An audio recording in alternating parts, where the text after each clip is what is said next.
They didn't even touch us.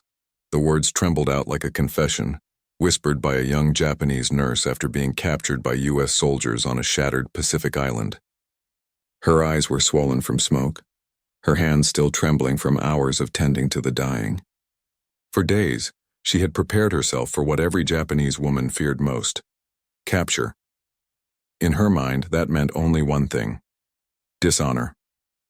Her body would no longer be her own, but instead of violence, came kindness. Instead of humiliation, came mercy. They gave her water, a blanket, and when she flinched, expecting hands to tear at her uniform, the soldiers turned away. It made no sense. Everything she had been told since childhood, every word of propaganda had just collapsed in a single moment. If this is your first time here, welcome to History Unveiled by Naveed. Here we don't just tell stories about war. We tell the stories of the people who lived it. The forgotten, the frightened, the ones who saw humanity flicker where hate was supposed to rule. Subscribe now, because today's story will change how you think about enemies, honor, and mercy. The year was 1945. Japan's empire was collapsing under the weight of fire and steel. From the ashes of Tokyo to the coral edges of Okinawa, war had turned everything to dust. In the islands of the Pacific, small garrisons of Japanese soldiers still held out, clinging to impossible orders. Never surrender. Among them were hundreds of women, mostly nurses, clerks, and volunteer medics. Some were just teenagers who had followed brothers or fiancés into war. They tended to the wounded in damp caves lit by flickering lanterns. Their white uniforms were no longer white, only the color of mud, sweat, and dried blood. But what haunted them wasn't the gunfire outside. It was the fear of what came after. Japanese propaganda had worked for years to instill that terror.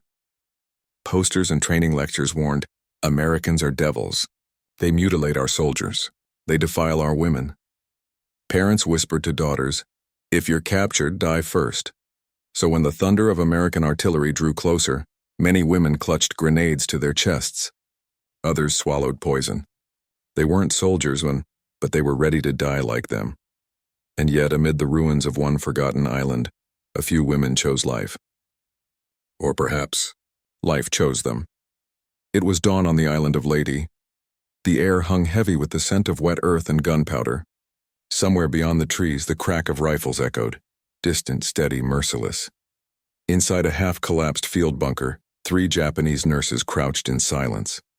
The youngest, barely 20, held a scalpel to her wrist. Her senior, Aya, whispered a final prayer under her breath. "If they find us, don't scream. Die with grace. Their lantern had gone out hours ago." The darkness was safer than light, then footsteps. Boots crunching leaves. Voices. English words they couldn't understand. One of the nurses clutched a rosary she had found on a dead Filipino civilian, not because she was Christian, but because she needed something to hold. The entrance burst open. A beam of sunlight sliced through the bunker. They froze, eyes wide, breath gone. The Marines who entered were young, dirty, sunburned. Their rifles raised, and then lowered, hands up. "You're safe now." The women didn't understand the words. They only knew the tone, calm, commanding, not cruel. A soldier offered his canteen. The water glinted in the light, dripping like liquid silver. No one moved. One nurse whispered, "Don't drink. It's a trick." But thirst was stronger than fear. She reached out trembling and then drank. The soldier smiled. That smile terrified her more than a gun would have. Hours later, the women were taken to a temporary American camp, not in chains, but carried on stretchers. The sun burned above them. The smell of antiseptic and diesel filled the air. Inside a canvas tent, American medics cleaned their wounds. The women flinched at every touch. But the men wore gloves. They moved gently, professionally. When one nurse fainted, a U.S. Army doctor stayed by her side, cooling her forehead with a wet cloth. No one shouted. No one mocked. When the women awoke, they found bowls of rice beside their beds. Not bread, not meat. Rice. It was as if their captors had tried to feed them the taste of home. That small act broke something inside them. A silent sob, then tears, then disbelief. For the first time, they looked at the faces around them and saw, not monsters, but men. At another camp on Guam, similar scenes played out. Japanese nurses captured after a brutal firefight were treated in the same wards as American wounded. U.S. Army nurses, young women from Kansas, New York, and Georgia, changed their dressings, spoke softly, and smiled. One of them, a red-haired nurse named Helen Murphy, later wrote in a letter, "They looked at us like we were ghosts. They wouldn't meet our eyes. But when I handed one a mirror and she saw her face clean for the first time, she cried. I think she realized she was alive." Reports began to circulate up the chain of command, not of abuse but of astonishment. General Douglas MacArthur himself demanded humane treatment for every prisoner. But the discipline shown by ordinary soldiers went beyond orders. It was moral, instinctive, human. One Japanese nurse whispered through a translator, "They didn't even touch us. They looked away when we cried. For the Americans, it was decency. For the Japanese, it was unthinkable. They had lost the war, but found something even more disorienting: compassion." Weeks passed. The women's fear began to fade, slowly, like dawn after a long night. They started helping in the hospitals, washing bandages, comforting wounded soldiers of both sides.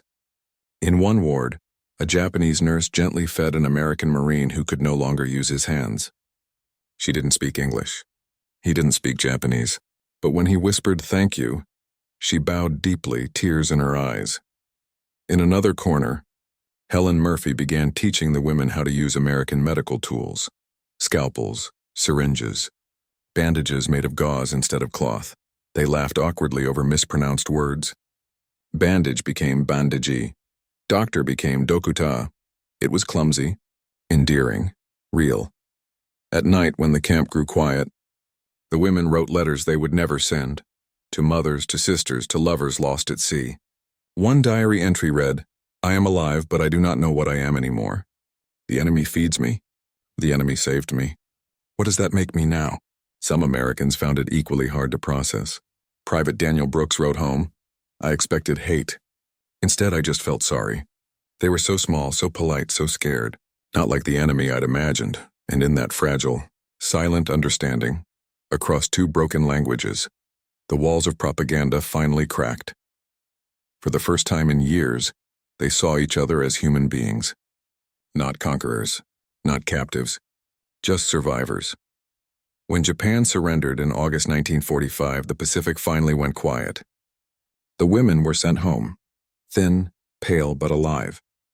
They boarded hospital ships under the rising sun, looking back at the American coastline fading behind them. Some waved. Some bowed. Most said nothing.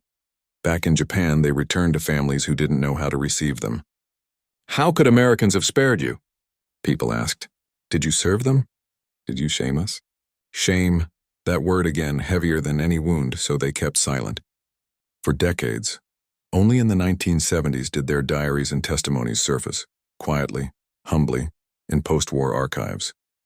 Letters written on thin, yellowed paper smelling faintly of sea salt and tears. And in those pages was the same phrase again and again: "They didn't even touch us."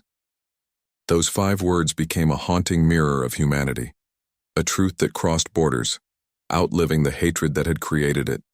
Historians would later call it the moral victory after defeat, a moment when compassion survived where everything else had collapsed. The war ended in fire. But somewhere in the ashes, small embers of decency still glowed. A canteen offered without judgment. A nurse's trembling hands folded into peace. A soldier choosing respect over power. That's what makes this story timeless. Because history isn't just about who won or lost. It's about who refused to become the monster they were told to be. If stories like this move you, if you believe that humanity in war is worth remembering, then subscribe to History Unveiled by Naveed. Every week we uncover the forgotten truths that textbooks skip, stories where mercy, courage, and irony meet on the battlefield of history. Because sometimes, the greatest victory is not in conquest, but in compassion.